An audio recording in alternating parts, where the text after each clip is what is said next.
big games come down to big players. And Phoenix has got a boatload of them, okay? Yeah. And they got two, if we're being specific, that are as big as it gets in terms of prime time. Devin and Kevin.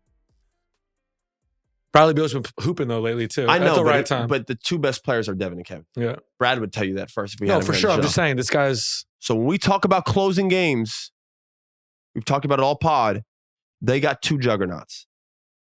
Minnesota's got a handful of guys that can help and have their moments, but it's going to have to go through young fella.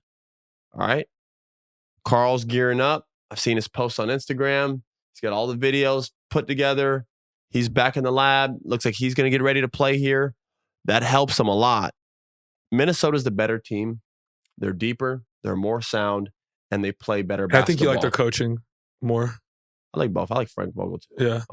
I personally am a Frank Vogel fan as well. Yeah. I loved him in Indianapolis. I thought he was great there. He did a great job in the bubble, keeping those guys like focused and ready to go. Won a championship with the Lakers. I don't care whether there's an asterisk next to it or not. It was for me more that I know you're a big Finch guy.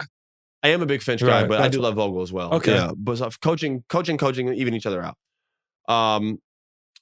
Minnesota gets a plus for the team. They get a check on that side. They are the better team. They're deeper, and they are the best defensive team in the NBA, where we're going against a team that doesn't play really a lot of great defense. It shouldn't even go 7 games. I think this is like a 6-game series Minnesota wins. That's my opinion. With that being said, to your point, they are 0-3 versus Phoenix, because when the game gets close, and by the way, matchups are everything. Even though Minnesota's a better team, that doesn't mean they match up necessarily best with Phoenix. Devin and Kevin are capable of taking over series. They just can do it. I've seen each of them do it respectively. I haven't seen them do it together yet, but I've seen Kevin do it on other teams, and I've seen Devin do it with Phoenix. We'll see how it comes together. Phoenix is playing their best basketball that they have as of lately, and Brad is playing his best basketball of lately. So you got a lot of things here. We'll see. It could go either way. I have Minnesota winning, though. I just think they're the better team, especially defensively, man, and the size that they have down low with Gobert and Carl back.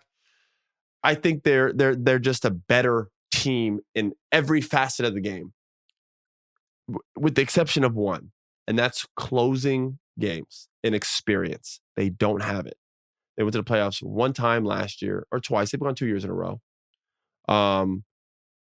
Obviously, Phoenix has guys who have made runs to finals and whatnot. If it comes down to close games, which it will, because it'll be the playoffs, it will get interesting. And I only say all this to recircle around to the point when we start talking about what's a point guard, what's a 2 guard, just to get in the conversation of, I'm very interested to see Devin versus Anthony Edwards. I think it's the best matchup in all of the playoffs. You can't name me a series that has a better matchup. There's a series with more talent in terms of star power. Dallas and Clippers would probably be one, but you can't tell me Devin versus Ant is a must-see TV. I'm excited to see if Ant guards him in the 4th. He's not going to guard him the whole game. That's Jaden McDaniels' job. They're going to throw Jaden McDaniels on Devin and say slow him down. But Ant's going to get him in crunch time moments. And I want to see if Devin goes back and guards him as well. I miss those days. I miss seeing Jordan guard Clyde and Clyde guard Jordan. I miss seeing, Kobe go against Bron, and then crunch time, Bron goes back and guards Kobe.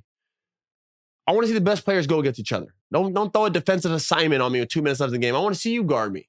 Yeah. That's the only gripe I have with some of our stars that we have in today's NBA game. So, I'm the best player. Yeah, on one half of the floor. On the other half, we have to hide you. Yeah. And we always use that against Steph. People love to say that against Steph, but now no one brings that up with all of our young talent and players now. Steph was the 2-time MVP. Everyone's like, yeah, you don't guard nobody. They got to hide him on defense. They always use that against Steph. Yeah. And then now half the NBA of our stars can't play no fucking defense. I think that's why people are so excited about Anthony Edwards, though, is because he does play. He plays on both ends of the floor. Right. That's why we like Anthony Edwards. Again, he shouldn't guard Devin the whole game. That's not his job. That's what you paid Jaden McDaniels $100 million for, is to go do something, play fucking defense. That's what his job is going to do.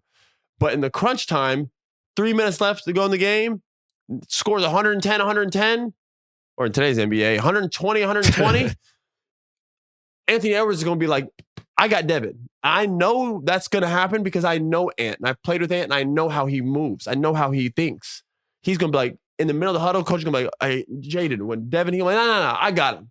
And Finch going to be like, it's a done deal. He does it all the time. He'll just take someone's assignment. He did it with me last year. When I'd be guarding players, I'd be guarding them well the whole game.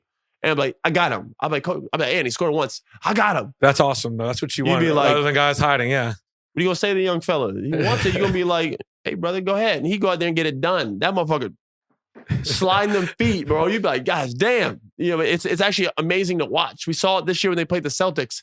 Him and Jalen started talking, and Tatum and started buckling up. Everybody's like, oh, shit, this dude really is a star. Like, he's going at the best of the best. I want to see Devin do it with Ant, because people don't understand. People always sleep on Devin's ability to do it. I've seen Devin do it too.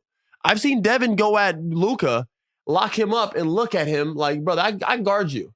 Like, I've seen it. Not guard him the whole game, right? But last 2-3 minutes, I want to see the two best two guards in the league go at it. When we talk about who's the best shooting guard in the NBA, right now, you have to put Devin 1, and Ant is right below him 2. Right below him. I'm excited to see what this series tells. KD's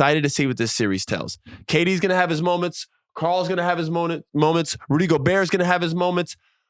But when it comes down to it, I want to see these two young men lead the way and go at one another, man. So we'll see. I don't know who's going to win. I have Minnesota. You got me really excited about that matchup. My one counter would be, sometimes the Suns do this thing where the game, it doesn't get to the crunch time because they'll just go down 20 at home randomly. It's really weird. And I really just hope we don't see that version. No, I don't want that. Because you just got me really excited about crunch time and versus Devin. Can you imagine those games closing, bro? Come on, man. I don't want to see the game where the Suns just do that thing where they're down 20 out of nowhere. It's very strange with them. They either are just clicking on all cylinders, or they just they'll lose. Like, it's really and it happens at home. It's just weird. Yeah, it is at home sometimes. Yeah. We talked about the Clippers Mavs last pod, but we could touch upon it really quick.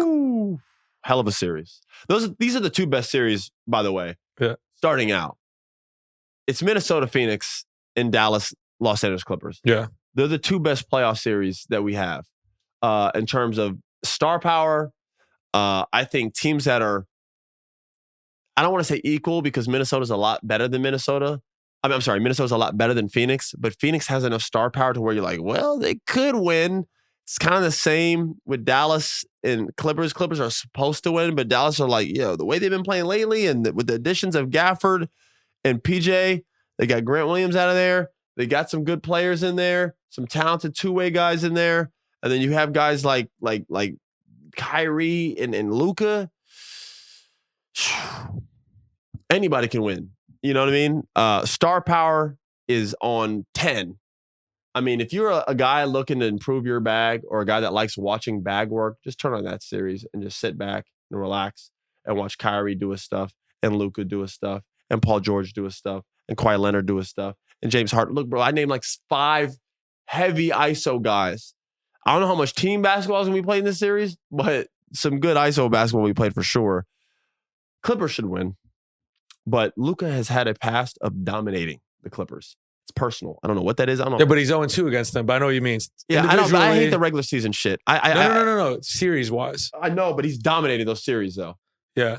I mean, game win over Reggie Jackson, 4 feet bubble. Bah. I don't know if you remember the playoff series when they went back in LA outside the bubble, just dominating. Clippers are the better team though. They are a better team. But I think they're better when Kawhi's playing like he was during that winning streak earlier in the year. Yes. When Kawhi's I just don't know what Kawhi. Remember last year in the playoffs, we always talk about it. He showed up and was a completely different guy. People always talk about playoff Jimmy, but playoff Kawhi is pretty damn impressive. Right. When the playoff starts, he's a monster. Clippers are the better team. I think the Clippers win. Just how I have Minnesota beating Phoenix. But if you're telling me is it possible for Phoenix to fuck around and win? Absolutely. With their experience and their firepower, sure. And the same goes for Dallas. The way they've been clicking on all cylinders, the addition of Gafford's been incredible. He's playing his best basketball of his career, shooting like 80% from the floor. It's like some shitty, fucking nutty number. Yeah. He had like 35 field goals straight, or 50. It's like 50 field goals straight, made something crazy, then missed a layup, and then made 20 in a row again after that. Like, he's shooting, I think he's like 79 for like 82 in his last 82 shots. Like, it's something crazy, bro. Yeah. He's really out there playing his best basketball. And obviously, PJ Washington's been huge for them as well. You pluck him out of a culture that I don't even have time to dive into and put him into Dallas. It's been very beneficial for him.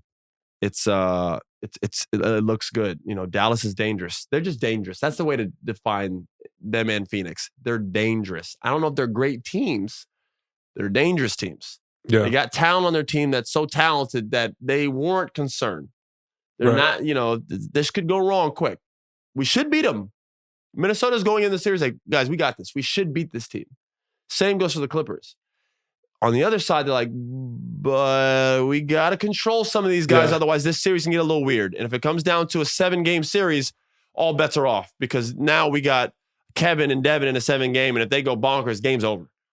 If Luka goes for Game 7, Phoenix like he did, that's a perfect point right there. Phoenix was the better team in that series versus Dallas.